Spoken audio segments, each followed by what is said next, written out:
episode of Marketing Against the Grain, your show for marketing-minded people everywhere. I'm your co-host, Kipp Bodner, CMO at HubSpot, joined as always by my friend and co-host, Kieran Flanagan, who's the CMO over at Zapier.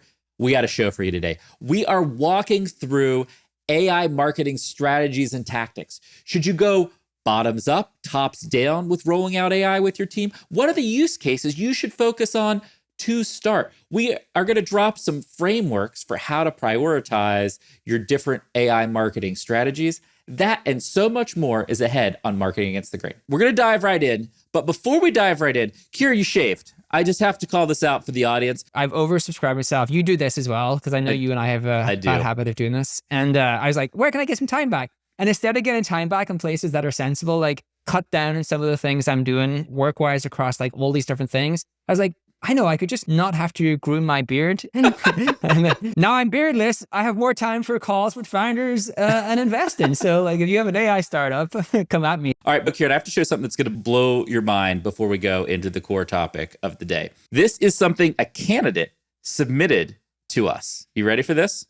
Power of ChatSpot. ChatSpot wrote this Tupac and Eminem hip-hop jingle for our business. Imagine what it could do for yours. Yo, Slim Shady. What's good, Pop? I just started using HubSpot for my business. It was so good, I just want to rap about it.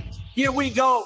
It's your boy Pop back with this dope new beat. Gonna talk about HubSpot. They never be beat. It's a platform so great, makes my founding heart breaks. Marketing and sales, man, it's all in one place. I bet you Tupac never knew he was going to end up in songs for HubSpot. I mean, come on. Cool. We talked about jingles on the show before, and the fact that you have somebody who's like interested in joining your team and they're making AI jingles. Yeah, this is the way to get hired. Show that you use the thing, that you do the work. Yeah, it's crazy. Okay, so now that you and I have just indulged ourselves with the catch-up, we're going to actually talk about today's show, which is all about your AI marketing strategy. And so, Kieran, I've talked with a bunch of marketing leaders recently, and they all kind of have the same question, which is, hey, I know AI is important, but I don't really know where to get started. I don't know how to like manage this with my team. I don't know how to transform how my team is doing this stuff. Like, what are you guys doing?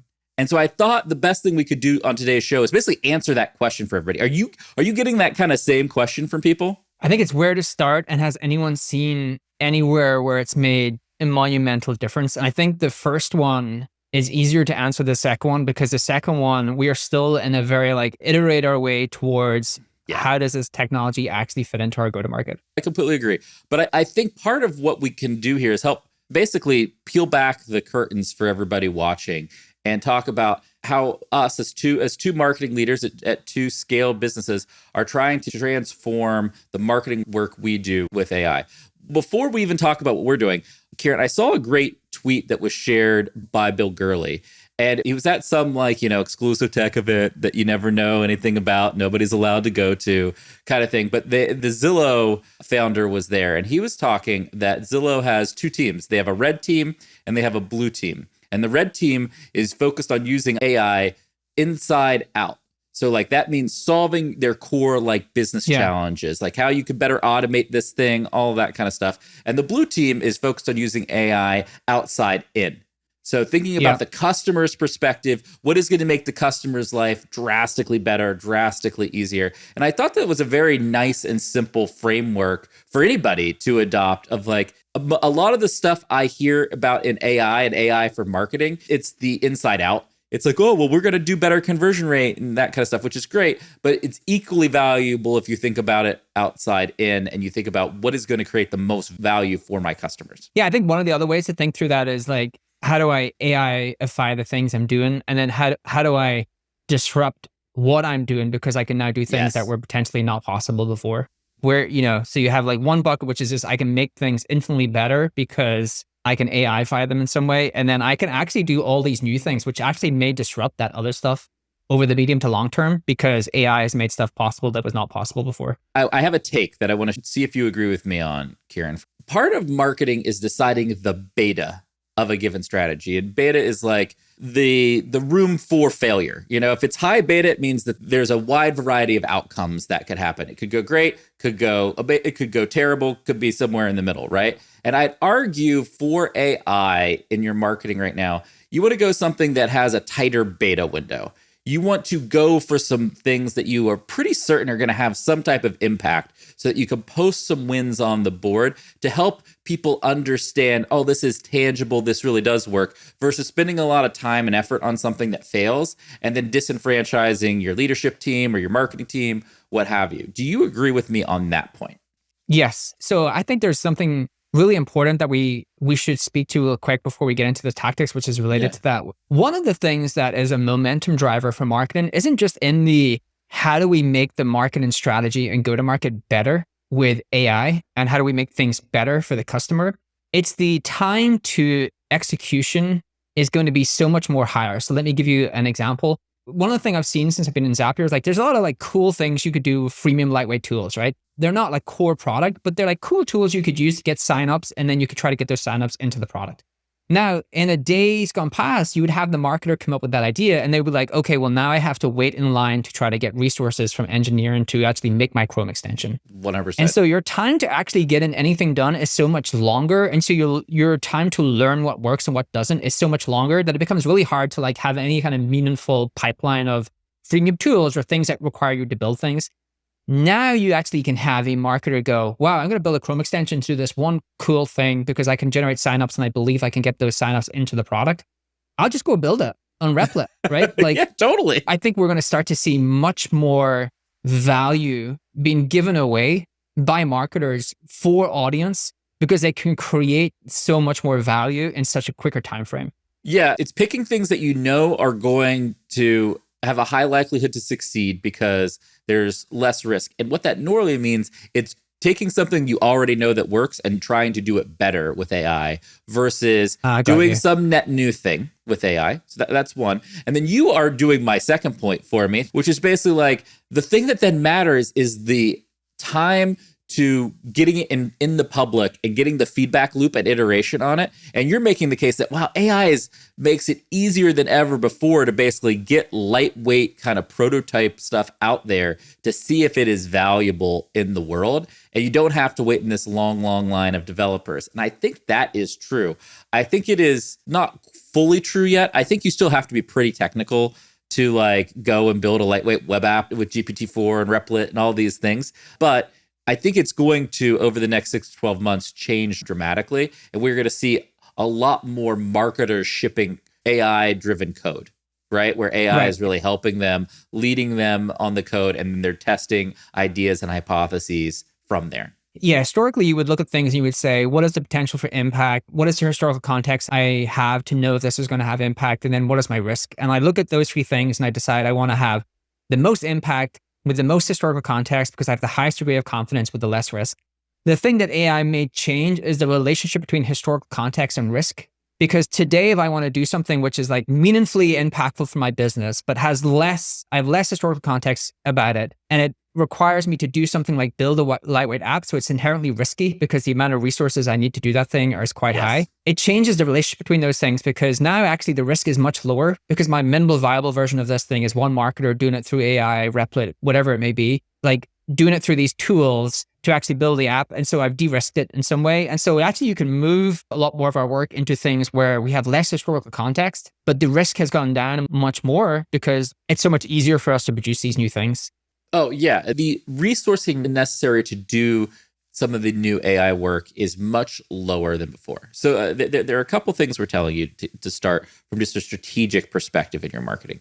The first is that you want to take a known strategy and AIify it because it's going to give you a more predictable outcome. The second thing we're saying is that the cost to AIify it is actually much lower than the cost was to originally build that thing when you did it 6, 12, 18 months ago, right? It's just the cost and speed around that is much different. That being said, Kieran, what still matters is that you will still have, because AI opens up like kind of endless possibilities in terms of things that you could try to do, you still have to focus and pick a subset of things. Yeah. You might be able to do more, but there's still, you're going to have a focus list still. So I thought we would talk with everybody now around how we would think about prioritizing. And there's different ways you can do it. You can do a bottoms up model or a tops down model. When you and I talked off air for a second, it seems like I'm doing a tops down model, you're doing a bottoms up model. And you want to kind of debate those two? Yeah, I think there's merits in both. I actually think you can have some degree of both. And so do you want to start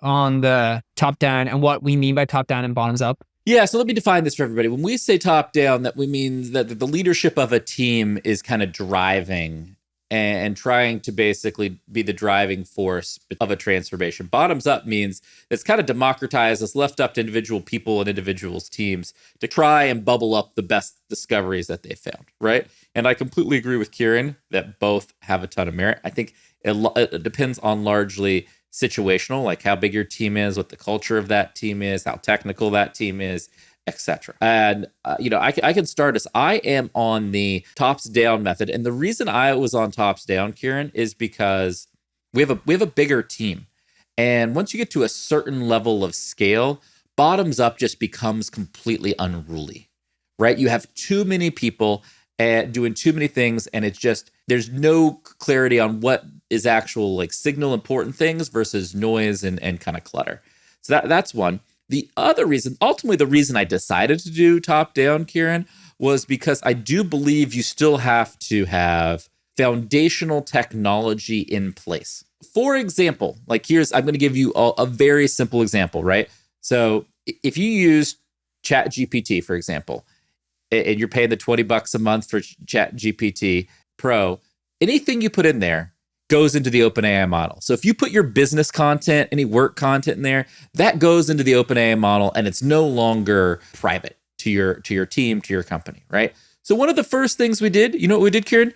We built HubSpot GPT, which was just a clone of ChatGPT built on the OpenAI API, but because it was built on our business API access, that we retain everything, the rights to everything that people use and put into HubSpot GPT. And so that is just a very simple win, right? Where you're like, okay, I can now ask you a question about that. Yeah, let's go. First of all, not to put HubSpot on the spot, but I thought OpenAI were coming out with an enterprise product, which was a private version of their ChatGPT Pro. So like exactly what you said, which is like, I think they are, but they haven't yet, and so we wanted to do it in the short term. So you're allowed to do that? I didn't know you were allowed to do that. Okay, that's pretty cool. Yeah, we just put a web wrapper around the API so that people could use it like ChatGPT, but none of the information would go into the training model.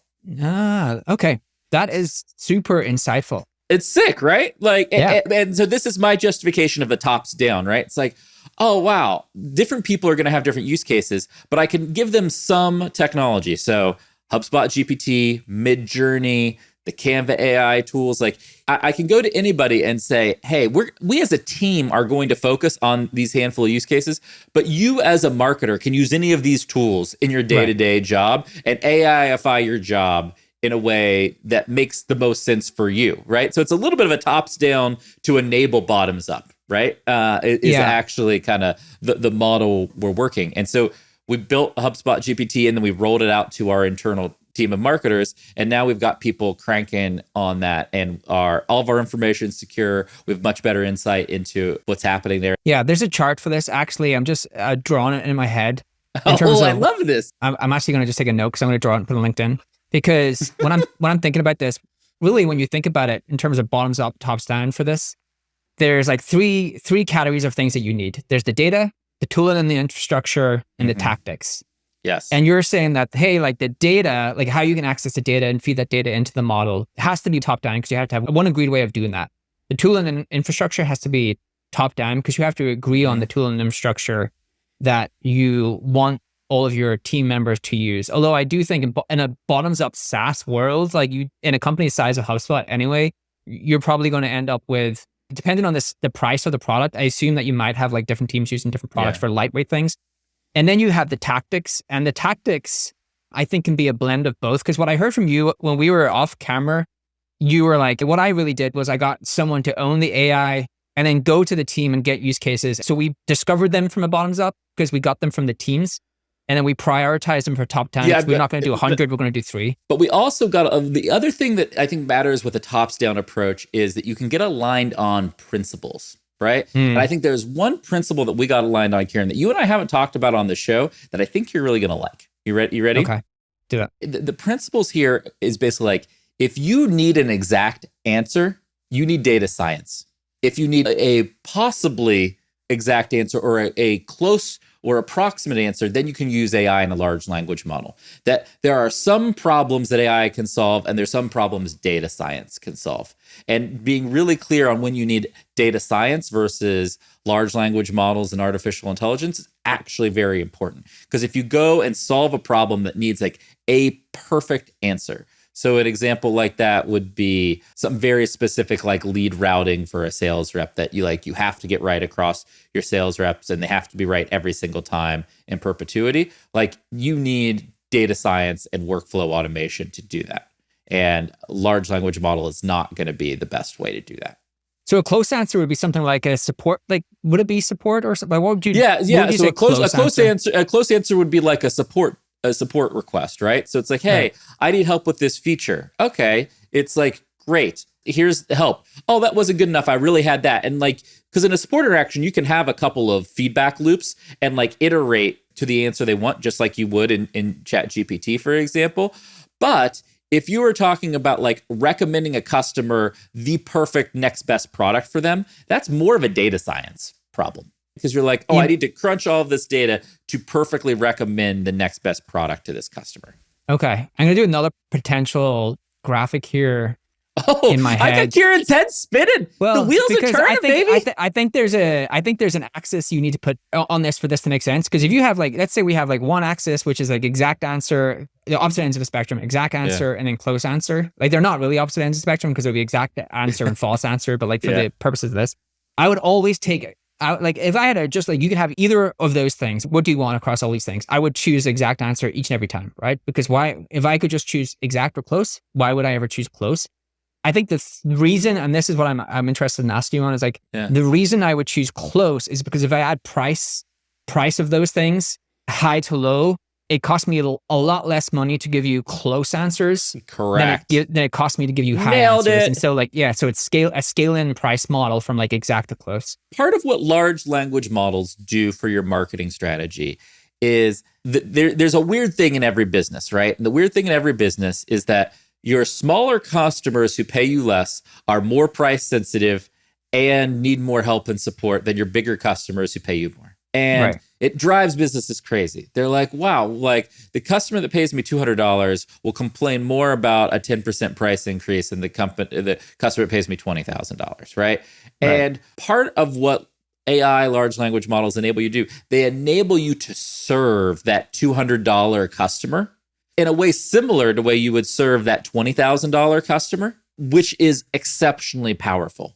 Because right now, what happens, a lot of businesses kind of ignore that $200 customer. They go focus on the enterprise customer, and then startups and competitors come in from underneath them and disrupt them. And so I think large language models are going to help companies have more protective, like go-to-market strategies and be able to protect the lower ends of the markets they serve in a much better way. You got me thinking, if you actually think about answers for businesses, like across our entire go-to-market, like how we actually answer things across chat, email, all these different things, support all the way through to when you're a customer. And you have three types of responses, which is like exact, close, and I think generic, right? And so like, actually, when you think about business today, most of what we try to do is like generic or close, and a little bit of exact because exact is so expensive. But a lot of it is generic because we try to do these one-to-many kind of experiences, right? Like we just try to grab a little bit of data about your company size, a little bit of data about your role, and then we try to make some guesses on the back end and say, this is probably what you want. And that's true of any marketer. Here's your answer. Any sales, here's your answer.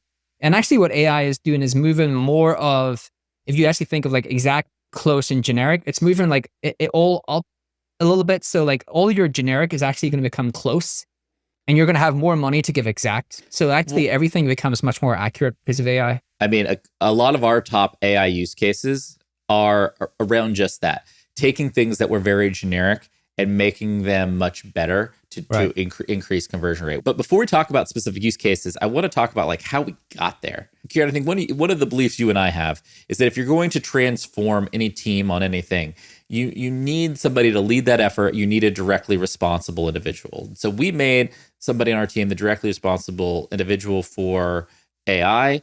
And one of his jobs was to go out. You made one person. Can I just call this out?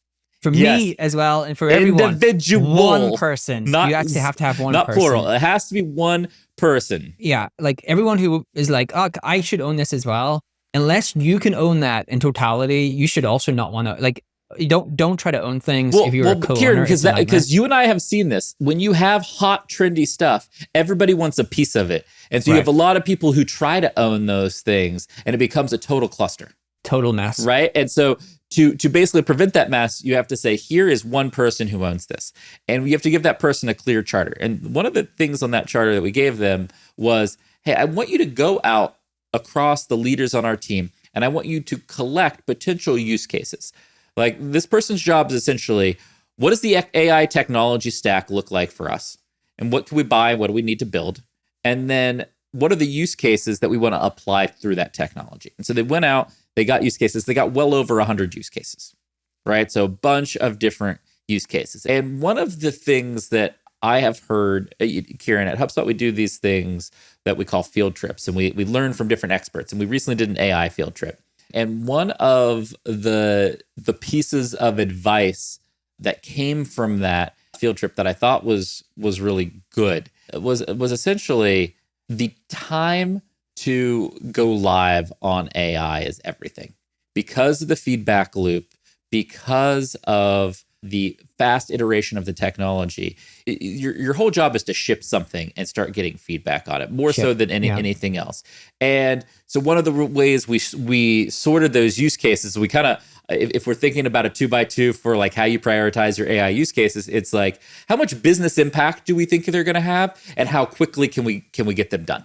Right. And anything that you think is going to have medium to high business impact, and you think you can get done, medium to fast, those should be at the top of your list in terms of things that you're going to prioritize to do on your team, right? Yeah, that's exactly what we've been doing. Is like, our product team have been really great at just shipping stuff and seeing, because you just have no idea how users are going to react to these things, right? Because it's so new. And so just I think the way you can outcompete everyone else is to learn faster than everyone else.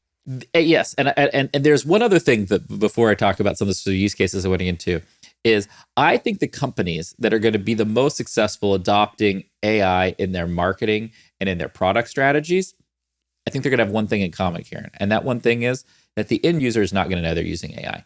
It's going to seem like a web interface, but the end experience, the end product is going to feel 10 times as magical as it does from other businesses, because it's using the power of these models to make that output way less generic, way more specific, way more valuable to that user, right? And that's a big, big opportunity we have here.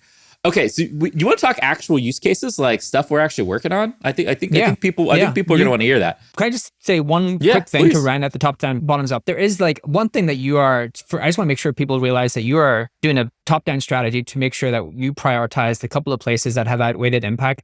I think there is a bottoms up component to this that is really important in the tactics, which every team should be thinking through. How can I integrate AI into my work in a way that actually is impactful, or a way that I can play around and see if I can be much more efficient? And so if you are the person like is sitting in the company and you're like, oh, my company has like 3 things they're doing and I'm not really that involved in it, but like, that's cool, I don't have to really worry about this. That's really not what this means. I still think that you would even say there's a bottoms up component where if you're on the team today, like, you should really be understanding how that technology impacts your role. You know what I'm going to do, Kieran? I'm going to meet with every team on our team once a month, and we're going to have a how are you transforming with AI meeting. And it's like, how are you using AI for your team? What are your blockers in using it? Do you have like some technology that isn't approved to use yet because it has a legal hurdle or whatever it may be? And like, how can we fix that and get that done for you, right? And so what I'm really doing is a blend of tops down, bottoms up, right? I'm doing a bottoms up model that's managed in a more of a tops down way to kind of drive faster transformation. So I think the perfect answer to this question is that there's some blend of tops down and bottoms up that's going to work for every team. And I think the simplest way to think about this, Kieran, put this hat on for a second. I think tops down is going to be the better process for taking things that you already do and making the AI versions of them. I think bottoms up is going to be a better process for net new opportunities that AI brings you that you don't yet know you should be doing, that I think a frontline marketer who's just like in the weeds of experimenting is going to be better at figuring those out. Do you agree or disagree? I think it should be the best breakthroughs come from individuals who really understand the capabilities, like understand their role inside out and understand how AI is transformational or additive. So I do think a lot of it should come from bottoms up, a lot of the new things. But I also just think that people should be thinking through like how the thing that I do today can be much better through the tools that I now have access to. As someone who leads a team, I want to be sick of telling people, no, you can't have access to this tool, or no, I just can't get you access to that tool, or look, we just need to slow down a little bit. That's the conversation I want to be having. I don't want to be having the conversation is like, what are you doing? Like, why are you not doing anything? You want the team to be playing offense and the leader to be playing defense, not the other way around. When the leader's playing offense, I get kind of nervous that there's just something, why are we not like, why don't we understand how important this is? That framing is perfect. And I totally agree with you. Okay. So we promised some very specific use cases that we were doing with AI. Let me tell you about a few. The first one, Kieran, that goes right back to your point about being like generic to more specific from just a few minutes ago. One of the biggest opportunities for us and for most companies I talk to, Kieran, is what we would call first conversion nurturing. So when somebody first comes in to use your product or download a piece of your content and they just first convert, and you have the opportunity to have some type of email, text, WhatsApp engagement for them, like the content and timing of which you engage them is very hard because up to this point, you know very little about them. It's been very generic, and those folks monetize at a much lower rate than in theory they should because of that. And so one of the things we're doing is we are using large language models to basically more personalize, create the copy for that email versus the generic copy, and then doing that off of data we know about the company and that user behavior to make it hyper relevant to them, to see if we can transform the conversion rate. And in our case, it's going to be email mostly, of those emails. So that's like one of the top things that we're working on. Same. I'm somewhat like, I've been looking at this across the entire funnel, not just from first nurture and prospect, but like we have a PLG motion, but we have product-led sales, and then we have like more, targeted sales. And so with product-led businesses, you have velocity sales where you kind of just want to reach out to hand raisers and do a couple of emails and calls and close them at a high rate. And those emails, I think, are, there's potential we can make those emails much, much better because of the data. The thing I'm most nervous about is like, we talked about it in a previous show, which is the acceleration of diminishing returns from tactics. And how quickly that's going to happen in an AI world, and how long you can actually be in leave it to you to be a pessimist. Leave it to you to be like, you know what, I think this is going to work, but man, it's not going to work for very long. Basically what you're saying. I wonder what that time, like, so what was that time, like, look across history, like, what was that timeline for like email, right? Like, I think Gary Vaynerchuk talked about his first email newsletter, his click-through rates were like 50%, and it was like a huge email list because email was such a novel thing, and then over time that diminished. I actually think we should we should go try to pull the curves, but I wonder what the curve looks like for like AI tactics versus like historical marketing tactics, and if it's accelerated. This is what I would tell everybody watching. There are people out there who still don't do email marketing 45 years later, Right. And so let's say the adoption of AI is an order of magnitude 10 times faster than something like email. It's still worth doing because you still have a couple of years of benefit. Yeah. It's not like days or weeks of benefit. You have years of benefit. You might not have 5-10 years like you maybe would have had before, but you'll have 18 to 36 months of benefit. And that is enough to catapult your business to the next phase of growth that you're trying to achieve. And I think that's really awesome. Some other speed round use case stuff, because I want to make sure we get some use case out there. We're doing a one field use case, Kieran. So if you have any form conversions, you only collect the email address, and then based on that email address, the AI goes and looks up all the other information and appends it back to the record. So you need to ask for less information at point of conversion. Okay. So the AI is actually getting a real company size, all those types of things. All that kind of stuff. It's doing that from data sources we're using. Exactly. Yep. Another thing that we're spending time on, which I think is the number one most obvious, is the website chat automation for folks who are coming to your website. Yeah. I think that is by far the number one most obvious AI use case. Folks who chat on your website are your highest converting leads, visitors. And if you can basically engage with them in a much faster and much higher quality way, your down cycle conversion rates on everything are going to go through the roof. Right.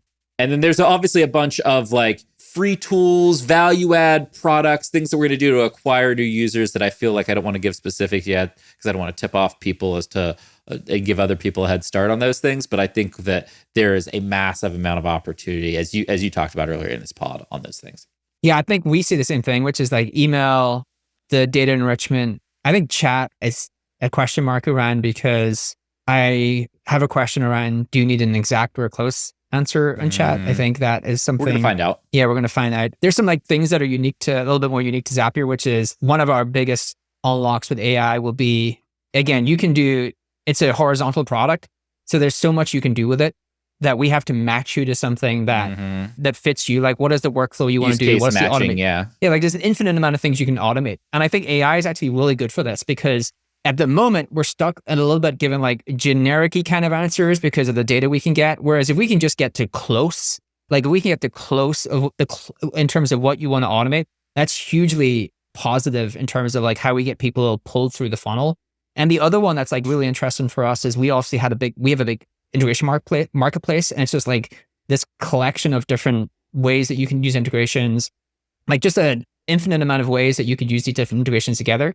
And it's really hard to like figure out all those different types of workflows and then build these pages for them if you're building like a marketplace. Whereas AI can actually go and start to figure out like, here's all of the different ways that these tools can be used, and I can just go build the pages for you. And so I think there's like interesting things around how you scale marketplaces, or if you're an e-com store, if you're just like a big website, but you have to actually, one of the things I'll just caveat that with is you have to have some sort of script running that says, hey, this content isn't getting any traffic at all, so I'll actually start to de-index it so you keep your site really nice and clean for Google. And the other one that I'm somewhat obsessed by, but have not figured out what it is right now, is that you can have your own concierge continually like just like giving you an onboarding guide just for you, giving you this thing just for you. So it feels like you actually have someone at your side, answering your question, providing at all times. Hyper customization through your customer experience. And I don't think we know what that looks like yet, but I'm totally with you.